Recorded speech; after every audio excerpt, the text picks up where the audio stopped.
Di ujung Perang Dunia II, tepatnya tanggal 16 Agustus tahun 1945, Kaisar terakhir Cina, Henry Puyi, berusaha melarikan diri ke Jepang, tetapi malah ditahan oleh Uni Soviet. Siapa Kaisar terakhir itu? Berikut kilasannya. Di sebuah taman di botani di kota Beijing, Cina, pada suatu hari yang cerah di satu musim panas tahun 1960-an, seorang lelaki tua terlihat tengah merawat tanaman bunga dengan telaten. Tidak ada yang istimewa dari pria yang mengenakan jaket sederhana ini. Orang-orang yang berlalu-lalu di taman tidak tahu bahwa pria kurus berkacamata yang tampak terlupakan dan menyatu dengan latar belakang ini pernah memimpin sebuah kerajaan besar. Laki-laki itu adalah Henry Puyi, Kaisar terakhir Cina. Menjadi pemimpin terakhir di suatu negara atau kerajaan memang seringnya disertai kisah yang dramatis dan penuh intrik. Tidak terkecuali baginya, Aisin Gioro Puyi atau juga dikenal dengan nama Henry Puyi lahir pada tanggal 7 Februari tahun 1906 di Cina. Saat belum genap berusia 3 tahun, ia sudah diangkat menjadi kaisar. Karena masih sangat muda, Puyi bahkan harus digendong ayahnya saat berjalan menuju tahta naga di hari pelantikannya sebagai kaisar pada tahun 1908. Kaisar muda berkacamata oval. Hanya 3 tahun setelah dilantik, keadaan politik Cina berubah drastis dan orang-orang berencana untuk menyingkirkannya. Puyi kecil dikelilingi puluhan pelayan, ia bermain dengan mereka di lingkungan istana. Namun ia tidak tahu bahwa istananya ini adalah penjaranya. Karena masa kecilnya jauh dari perawatan orang tua normal, para pelayan pun memanjakannya. Tidak ada yang berani mengajarkan disiplin kepada kaisar kecil ini.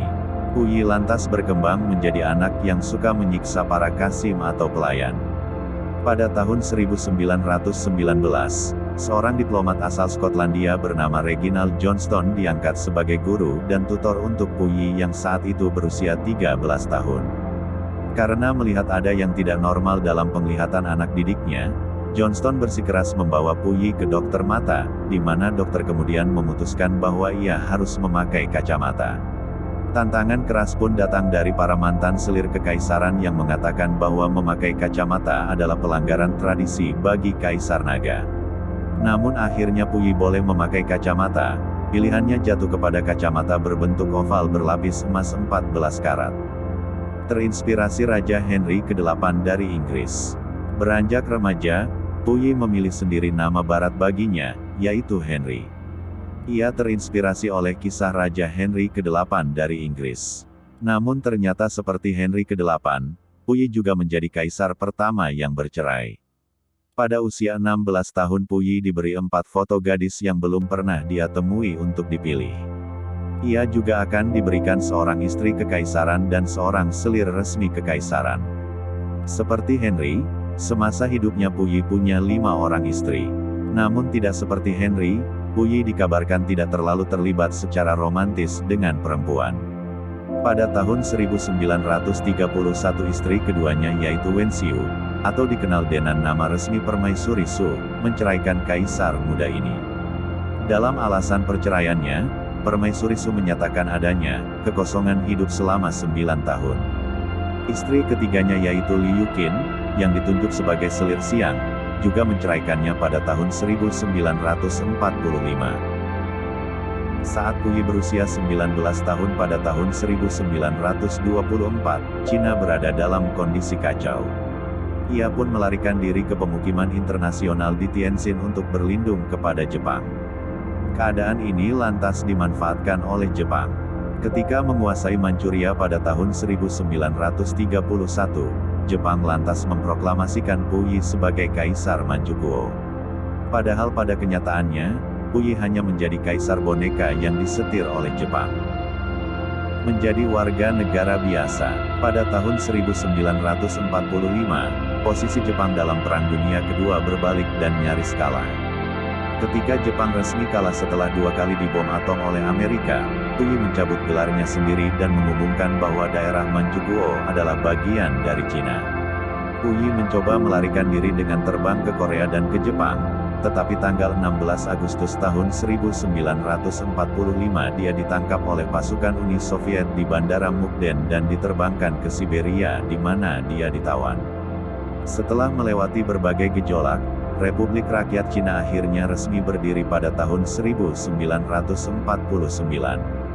Tahun 1950 Soviet kemudian menyerahkan Puyi kepada rezim komunis di Cina. Saat itu Puyi yakin dia akan dieksekusi. Namun pemerintah menempatkannya di pusat manajemen penjahat perang bersama dengan beberapa keluarganya, mantan pejabat Manchukuo dan perwira militer lainnya. Di sana, Puyi dikenal dengan identitas sebagai tahanan nomor 981 dan bertugas merawat kebun sayur milik penjara.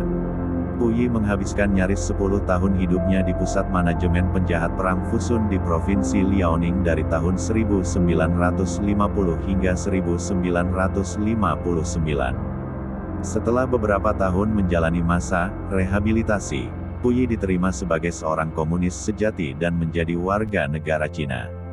Dia pun secara resmi diampuni. Puyi bekerja paruh waktu sebagai asisten tukang kebun di kebun raya Beijing dan pada tahun 1962 menikahi istri kelima dan terakhirnya. Istri terakhir Puyi bekerja sebagai perawat di sebuah rumah sakit. Di akhir hidupnya, Puyi kerap dipamerkan kepada para pejabat asing yang berkunjung ke Cina untuk memuaskan rasa ingin tahu mereka. Puyi meninggal dalam keadaan sebagai rakyat biasa karena kanker ginjal pada usia 61 di tahun 1967. Sumber: ChinaHighlights.com